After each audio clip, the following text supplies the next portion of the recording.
Assalamualaikum warahmatullahi wabarakatuh. Sebelumnya, kami dari kelompok 6 yang beranggotakan Hikmal Dharma Taruna, Akila Fadia Haya, Angela Sarimanurung, Siska Amelia, dan Ilham Lovia Nufus. Kami akan membahas strategi pemasaran dari Habibie Salim. Habibie Salim merupakan salah satu freelancer asal Aceh yang sedang menempuh pendidikan di Universitas BINUS dengan program studi DKV. Ia bekerja sebagai freelancer di beberapa website seperti Fiverr, Behance, ataupun komisi melalui Instagram. Selain itu, dia memiliki pengalaman bekerja dengan banyak brand terkenal seperti M56, Control-Athlete, dan Exacode. Yang pertama adalah pengertian pemasaran.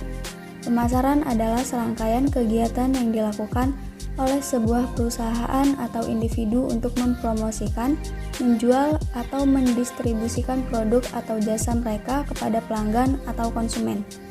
Tujuan utama dari pemasaran adalah untuk memuaskan kebutuhan dan keinginan pelanggan serta meningkatkan penjualan dan profitabilitas perusahaan. Beberapa aspek penting dalam pemasaran adalah 1. Penelitian pasar.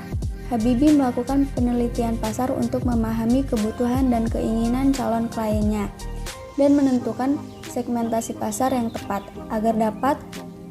agar pada saat promosi bisa mencapai target konsumen yang sesuai. 2. Pengembangan produk. Setelah Habibie mengetahui kebutuhan pelanggan, Habibie harus mengembangkan produk atau jasanya yang dapat memenuhi kebutuhan dari kliennya. 3. Promosi merupakan bagian paling penting dalam pemasaran produk dan jasanya agar bisa dikenal dan diketahui oleh calon klien-kliennya, misalnya melalui iklan, promosi penjualan, atau kegiatan pemasaran lainnya. 5. Harga. Habibie menetapkan harga yang tepat agar produknya dapat bersaing dengan produk sejenis di pasaran. 6. Pelayanan pelanggan. Habibie harus memberikan pelayanan yang baik kepada pelanggan untuk mempertahankan loyalitas dan meningkatkan kepuasan pelanggan. Dalam pemasaran, strategi pemasaran harus selalu diperbarui dan disesuaikan dengan perkembangan pasar dan tren konsumen. Hal ini penting untuk menjaga daya saing perusahaan di pasar yang semakin kompetitif. Analisa strategi pemasaran dengan SWOT. Strategi pemasaran terdiri dari 4 elemen, yaitu 1. Produk atau produk. Strategi produk berkaitan dengan pengembangan produk atau jasa yang akan ditawarkan kepada pelanggan. Hal ini mencakup desain produk, kualitas produk, kemasan, merek, dan fitur lainnya yang akan membedakan produk Anda dari pesaing Anda. Habibie memiliki beberapa produk dan jasa yang ia punya seperti freelancer di Fiverr, Behance, dan sebagainya. 2. Harga atau price. Strategi harga berkaitan dengan menentukan harga yang tepat untuk produk atau jasa yang ditawarkan. Di awal karirnya, Habibie membuka jasa desain di Instagram dan Fiverr. Habibie memberikan harga yang murah karena ia sembari membangun portofolio untuk memperbesar jasa ke depannya. 3. Tempat atau distribusi atau place. Strategi tempat atau distribusi berkaitan dengan menentukan cara terbaik untuk mendistribusikan produk atau jasa ke pelanggan. Seperti yang kita ketahui, Habibie di awal membuka jasa desain di Instagram. Setelah banyak klien yang ia dapat dan punya portofolio, ia membuka jasanya ke berbagai platform yang lebih besar. 4. Promosi atau promotion. Strategi promosi berkaitan dengan cara mempromosikan produk atau jasa Anda kepada pelanggan. Hal ini mencakup iklan, penjualan langsung, promosi penjualan, publisitas, dan pemasaran digital. Habibie seringkali mempromosikan jasanya di Twitter, Instagram, dan Facebook.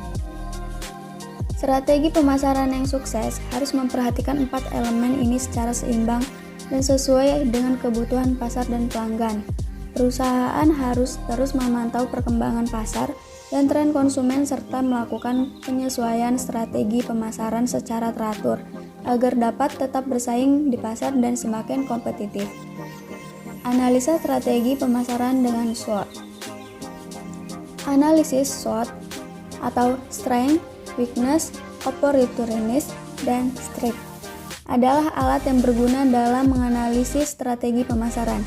Analisis ini membantu perusahaan untuk mengevaluasi kekuatan, kelemahan, peluang, dan ancaman yang ada dalam lingkungan internal dan eksternal perusahaan. Berikut adalah cara menganalisis strategi pemasaran dengan SWOT. 1. Kekuatan atau strength.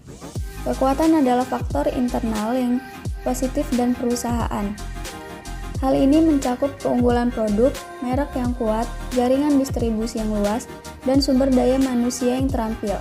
Habibie Salim sendiri sudah cukup dikenal oleh kalangan freelancer, terbukti dari beberapa proyek yang sudah ia garap seperti brand M56, Control Led, dan Exacquote. 2. Kelemahan atau weaknesses. Kelemahan adalah faktor internal yang negatif dari perusahaan. Hal ini mencakup kualitas produk yang rendah, kurangnya sumber daya manusia, atau kurangnya dana.